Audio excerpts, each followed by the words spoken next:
BG3 just got a ton of new information, and that both includes stuff from the Q&A, as well as some of the recent new articles that have been coming out. We also have a big class poll that was taken, as well as some other details around the launch time, and even some in-depth stuff that might require over 200 hours. We got a lot to talk about. What's up, world? We're back in the video. We're checking out all things Baldur's Gate 3. Okay, so first up, let's just jump into some of the launch details, as well as briefly go over the Q&A. Although I'm sure you've seen enough on the Q&A stuff, and you've probably read up on it. We'll go over those very brief and just cover the major details. Okay, so first up, for the release time of Baldur's Gate 3, we do have the official time here that it's set to release on August 3rd at 10 a.m. Pacific time, which is also 6 p.m. UK time and 3 a.m. August 4th in Sydney, just to give some time comparisons. Now, they did mention that they wanted to release it a bit earlier. However, Steam asked them to release it a bit later, seemingly that the launch is going to be pretty chaotic and Steam servers are going to crash, so I'm assuming they wanted to do it more so in the morning. Now, as far as if you can keep the early access, they did say that you will probably need to reinstall the entire game. There's just not enough files that are being reused, so you might as well delete the game and re-download it on the launch day.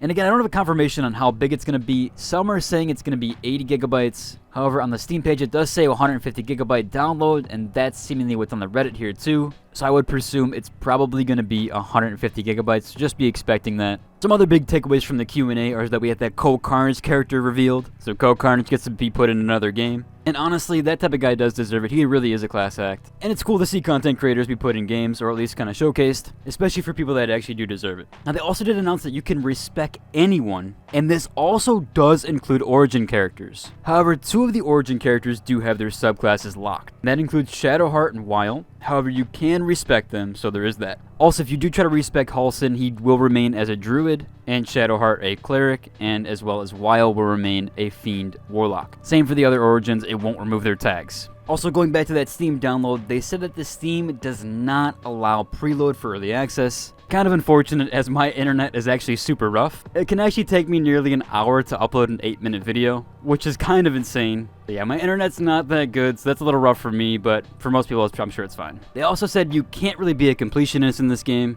and yeah, I totally understand that. There's so many different pathings and routes with everything. It's kind of impossible to do everything in the game. Even if you're reloading saves and going back, it's pretty much, yeah, it's gonna be impossible to do everything. Now, I will leave a link down below to the entire Q&A stuff. If you want to check out any of the other stuff about it, or if you want to read through it yourself, most of the stuff has been covered already in other YouTuber content, or just kind of in depth from recent interviews. Now, we did actually have the full remap kind of revealed. Now, this was during the last panel that they had. They essentially released or revealed the full map for the game while unboxing the collector's edition. Now, a user by the name of Anak14 was able to kind of construct what locations they would be, and as well as what acts that they would be placed in. So they are color coded based on their acts. Of course, yellow being Act 1, I'm assuming green being Act 2, and then the pink being Act 3. Pretty cool to see it all laid out here, although the map in-game was absolutely huge, so I can't wait to see what it is like in-game as well. Someone actually did host a big poll for both the class and the racials, and even subclass choices. The poll is still open, so if you want to vote and put your results in, you can. I'm going to leave a link down to all the polls down below, or at least this Reddit page that you can go to each of the links, and that way you can kind of see the demographic with everything and what's being chosen, and maybe if you want to pick a different class based on that.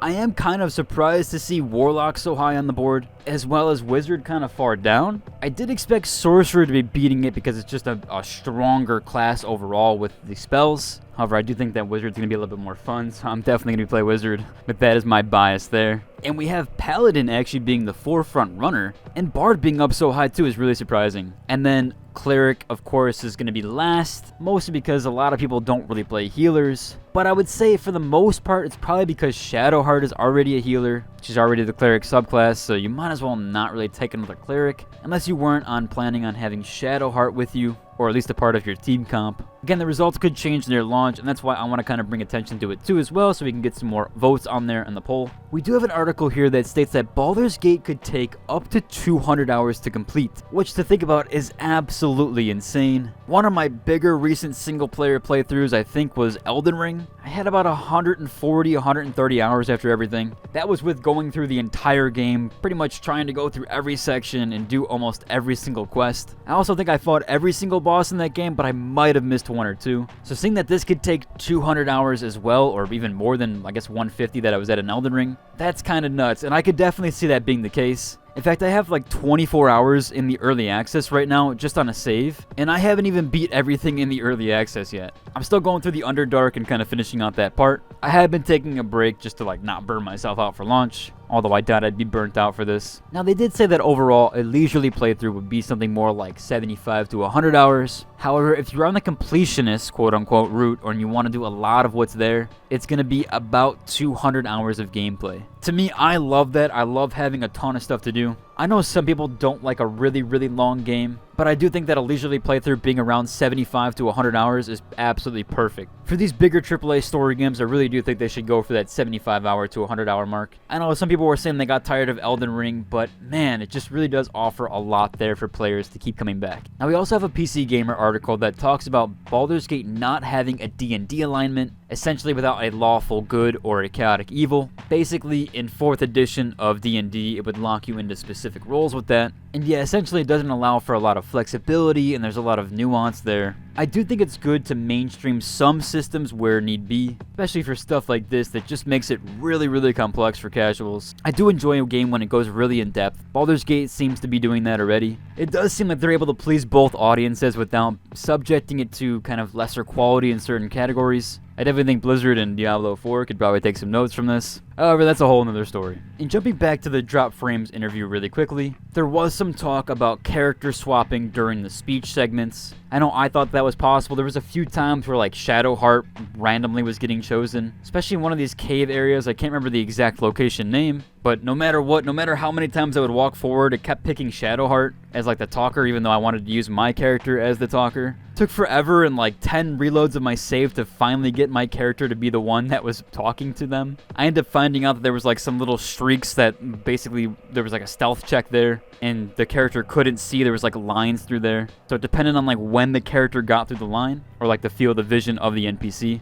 Anyways, regardless, you're not able to swap characters during that segment. They said that it had a lot of constraints there, and there was just things that they tried to do, but there was way too many permutations. It's definitely understandable, and probably just a lot of stuff and headaches that they just didn't want to deal with. Someone mentioned here that it'd be really cool to swap mid-conversation and pull somebody else in, but as they said, it would just be a logistical headache, and yeah, I definitely agree. It's probably way too much to incorporate something like that. We do also have a subreddit post here on multiclassing, essentially what you gain and what you lose. This seemingly covers all the major subclasses and multiclasses within them. This is definitely a good read-up to understand multiclassing as well as kind of how it interacts with your subclass. I know I'm still debating on going either full wizard or having like a warlock kind of multiclass, although I'll probably just go with a wizard. Again, a really cool read-up. I'm going to have the link down to that and everything I covered in this video down below. But if you enjoyed today's video, I'd like to like and subscribe, and until the next one, doses.